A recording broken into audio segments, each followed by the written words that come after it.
So for today's video is tuturuan ko kayo kung paano mag-transfer ng fund from your Como account into your East West Bank account. So if you were interested, please continue watching.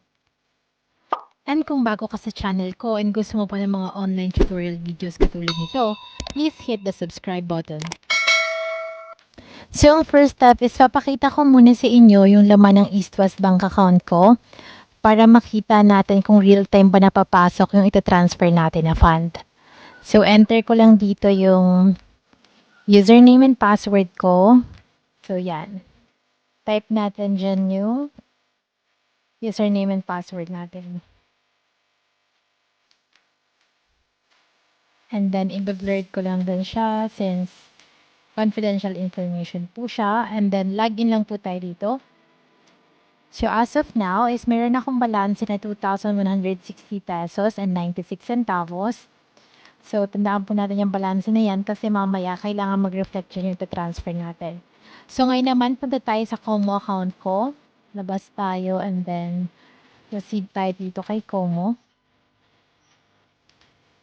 And ang kagandahan dito kay Como, hindi na natin kailangan ilagay yung username and password natin dahil meron siyang biometrics na setting. So, nalagay ko lang yung fingerprint ko and then makakapasok na po tayo sa loob.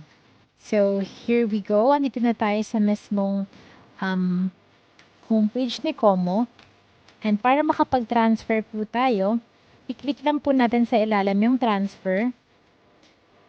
And mag-a-appear po sa taas yung favorites po. Ibig sabihin, yan po yung mga katalasan na account na pinagtatransferan ko. So, this time, ipapakita ko sa inyo yung step-by-step procedure. So, ang first step po is pupunta tayo dito. Click natin yung send to bank.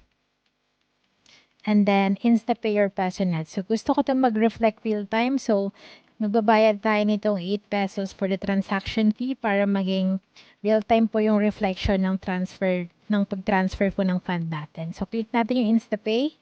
And then, nominate natin yung bank. Dapat ay East West Banking Corporation. Hindi po itong nasa ilalim na East West Rural Bank. So, click natin yan. And then, account name. Syempre, yung name ko. Full name ko, lalagay ko lang dyan. Together with my account number. Oops, nagkamali tayo. Tapos yung amount, 50 pesos.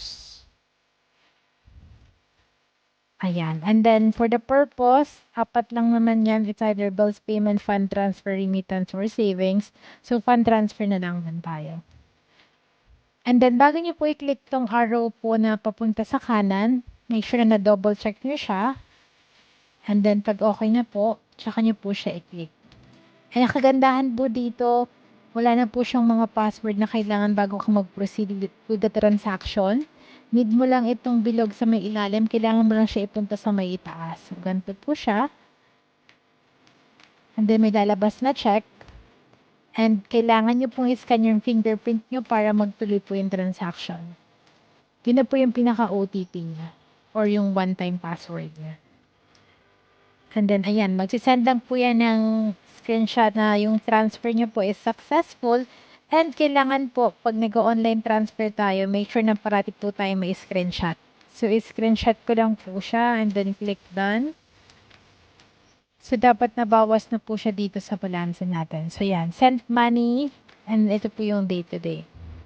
So, balik na po tayo sa East West Bank mobile app natin to confirm kung pumasok na po yung 50 pesos na transfer natin. Then, click login. Ayan po. So, from 2,160 na balance, naging 2,210 siya. So, real time po siya na process. And para makita natin siya, dito po tayo sa view account details. And then, sa transaction history po natin siya makikita. Yan. Dito po siya sa my recent. Ayan. IBFT credit. December 22 for the amount of 50 pesos. So, ganun lang po siya kadali. And kung may natutunan ka, click mo naman yung subscribe button dyan sa baba. And like mo na rin tong video na to para ma-notify ka sa mga susunod kong uploads. Yun lang. Bye-bye!